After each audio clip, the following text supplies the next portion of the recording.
ฟู่จือคำวิเศษโยและจ่ายคำวิเศษโยและจ่าย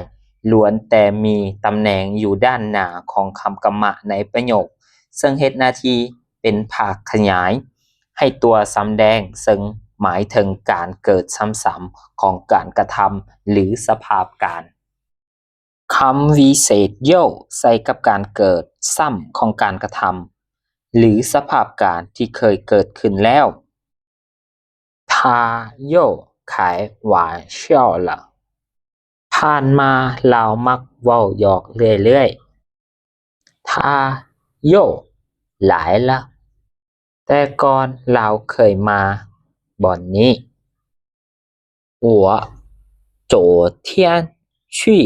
他宿舍了今天又去了มื้อวานข้อยไปห้องพักเราแล้ว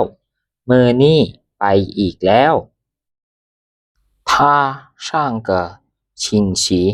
刚买了一本字典今天又买了一本เดือนก่อนเราหากะซื้อปึมวจนานุกรมหัวหนึ่ง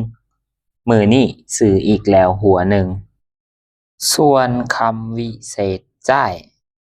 ใช้กับการเกิดซ้ำของการกระทำหรือสภาพการที่ยังบ่ทันเกิดขึ้นหรือกำลังเกิดขึ้น我昨天去他宿舍了明天还想再去มื้อวานข้อยไปห้องพักเราแล้วมื้ออื่นยังอยากไปอีก他还想再买一本字典เรายังอยากซื้อวจนานุกรมอีกหัวหนึ่ง